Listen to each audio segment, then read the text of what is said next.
Hello friends, this is the thejumzb. Thank you for stopping by and you're welcome.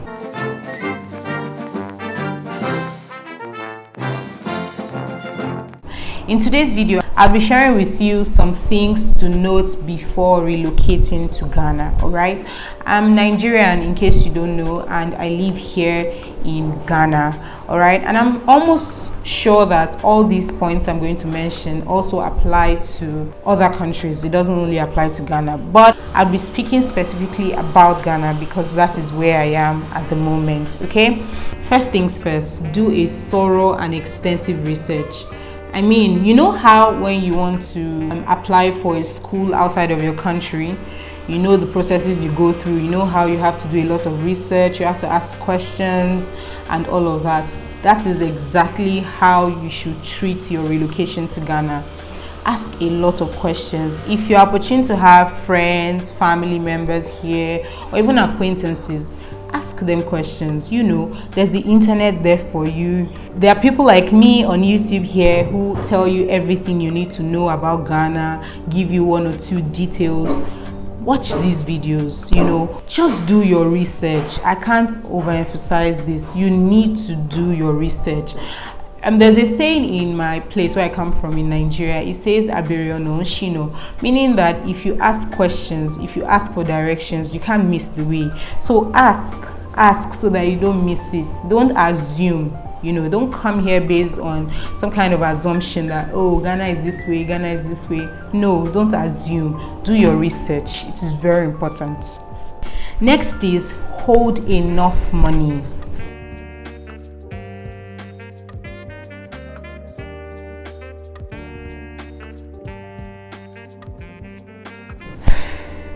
Need I say more? Well, this is from me to you. I don't want a situation where you come with some certain amount of money and you see that it's not enough, and then maybe you don't even know anybody here and then you begin to struggle. I don't think you want that kind of situation to happen to you. Come with a lot of money. It is even better to have excess funds than have insufficient funds. Let's take for instance the house you want to rent, let's say 500 cedis a month, which is 6,000 cedis in a year. That's 12 months, right? And you come to Ghana and you say, oh, I'm going to pay 6,000 cedis for my rent, which is fine. And then you come here and you see that the house you want, for instance, the house you really desire, is more than 6,000 cedis a month. What then do you do?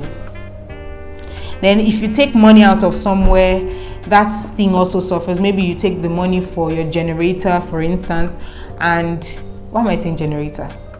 Yeah, you still need generator here, to be honest. You still need it here. Anyway, so you take the money from your generator, you put it into your rent. Now the generator money is short, right? You know, to balance the generator money, maybe you take the money for your gas cooker. You see, like that. Yes, these things are about to happen. There's also miscellaneous, I understand, but I would prefer you come with a lot of money. Not too much money. Well, not a lot like I'm saying it, but come with enough money, sufficient money. I can't say this enough because I wouldn't want you to get stranded, right? So package yourself well, plan well before you come. Okay, this next one, I initially didn't include it amongst, you know, these points, but I soon found out that it is very important. Now, this is not me coming across to you as someone who is trying to, you know, tell you what to do, what not to do. No, this is my candid advice. That is why you are watching me, because you want to hear my candid advice, right? Yes. And this point is, go for the cheaper things first. Now, by cheaper, I mean go for the more affordable things first. Let me paint this scenario. Maybe before coming here, you already budgeted 1,000 cedis per month for rent, right? Although I don't think you'd get houses per month. You can actually, but usually landlords take maybe a year. But I think if you do your research well, you can find those that take monthly. Anyway, that's besides the point. So you have 1,000, you've budgeted 1,000 cedis a month. because you want to live in maybe a nice place, comfortable. That's what you want, right? Which is cool, which is very fine. But my advice to you is, when you come here, right, first go for a house maybe within the range of 500 and 800 cedis. Now I'm saying this so that you don't get stranded. Now let me explain what I mean. You've budgeted for maybe between 500 cedis and 800 cedis, right? And then when you come, you see, okay, this is how things are done. Okay, this is how much I'll spend on groceries. Okay, this is how much I'll spend on transportation. Or if you want to buy a car, okay, this is how much the car will cost. Or if you want to build, okay, this is how much it will cost, and all of that. So after you spent a couple of months, you've spent some time here, you would have adjusted, right? You would have known, okay, these are the things to do, this is how it's done, and all of that. Then when you've settled enough, you can now live the kind of life you want to live. Then you can now go for your 1,000 cedis a month rent. Do you understand what I'm saying? So I'm not trying to tell you, oh, do the cheap things. No, I'm just trying to tell you that when you come, go for the affordable things first. Then when you see, okay, this is nice, now I've gotten a hang of things, or I prefer the higher one, which is perfectly fine, then you can go for it. That's what I feel. Now if you can, this one is very okay, they're all important but this one is one that I would always tell anyone who asks me questions about coming to Ghana and what. Come to Ghana first if you can. Visit first if you can. I mean, I'm sure when you come, they're going to give you about 3 months stay. You can spend between 2 weeks and maybe a month or 2 months. Now, the reason I'm saying this is so that you can get to understand the country, the people, the culture, the food, the prices of things, the best options for housing, how much it is to build a house, the best places to live in. You know, if you have children, the best schools to go to, how much school fees is, you know, all these very important things. So you make a well-informed decision that way. When you come, you make a well-informed and detailed decision. You don't just make decisions because somebody said this based on what people say. Come here if you can, you know, survey for yourself. That's my candid advice, right? Well, all this advice, so well, I think, well, is right for you to come first before you move in fully, okay? Next is explore Ghana. Some of y'all think that Accra is Ghana. You feel like the only place in Ghana is Accra, or the only happening place in Ghana is Accra.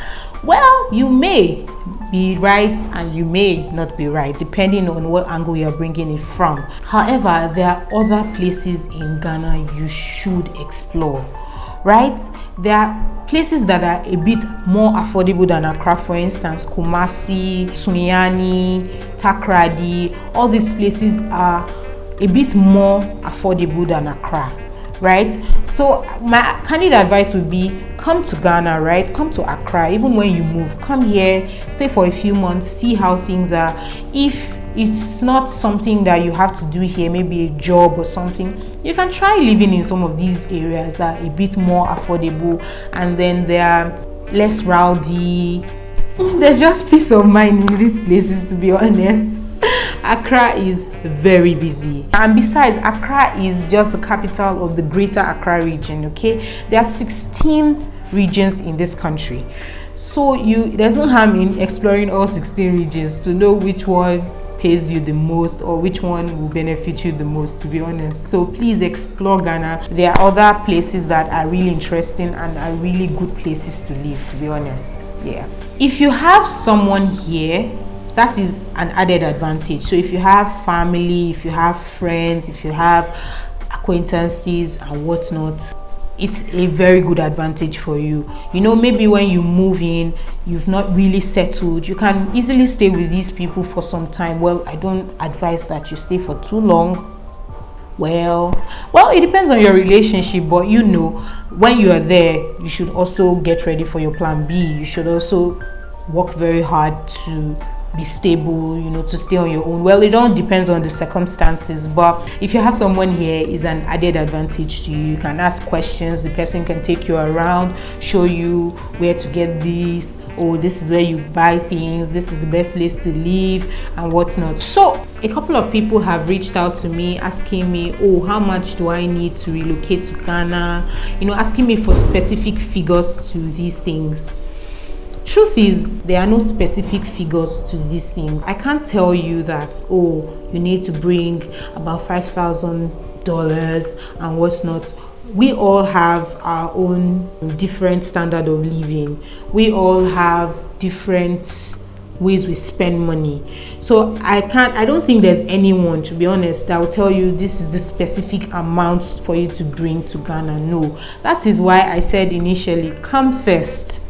Visit for 2 weeks, 3 weeks, 1 month. Know your way, find your way around, make friends. If you don't know anybody here, you know, come here first to have a feel of these things before coming here permanently or before moving here. Okay, when you come, you will know. Although you can do a rough estimate, which is fine, but I don't think you'd see. But if you see, that would be nice. If you see someone who can give you specific figures of what you should bring, that would be nice. But don't expect that. So if you ask someone, okay, so how much should I bring? To be honest, it all depends on you and what you can afford and kind of life you want to live. All right, then I should also add that people come to this country for different reasons. Some is married that brought them here, some schooling, some they got a job here and they moved here, some came to get greener pastures and whatnot. So everyone's case is sort of different. Okay, so that's why I said that you can't put figures to these things. Okay, everyone has their own way of living. Yes, like I said earlier, you can get a rough estimate, but you can't necessarily get the exact figures. Okay, so I just needed to let you know. I hope I'm communicating. I hope you get my point. And besides, many people in the diaspora are already coming back home. They want to come back home to settle, bring in their families, and it's a good idea to come back home. If you are not in Africa, come back home and settle, you know, and have a good life. And you definitely have a good life. That's why I brought out these points for you to know, so that you don't make a mistake, so that you don't get stranded, so that you don't start blaming, oh, the country is this, the country is that. No, you have to be adequately prepared before you move down here. It is not rocket science. You have to be very prepared. Okay, finally, well, maybe not finally, because I'm sure there are still other things to note, but for today's video, these are the points I'm going to be giving. And finally, and most importantly, pray. Ask God for guidance. Is this what He would have you do? Is this a good decision? Is this how He wants you to go about it? So that you know exactly what to do and how to do it. Please, it's very important. Okay, with this, we've come to the end of this video. I really do hope this helped you a lot. Those of you who are living in diaspora but thinking of relocating to Ghana, it's actually a very good idea. Ghana is a beautiful country. I'm sure you've seen that from some of my videos and other videos on YouTube, telling you how beautiful the country is. Okay, thank you so much for watching. I really do appreciate this, for sticking around till this point. Okay, please ensure to subscribe, like, comment, and share this video. It will really help me a lot. And I'll see you in my next one. Bye.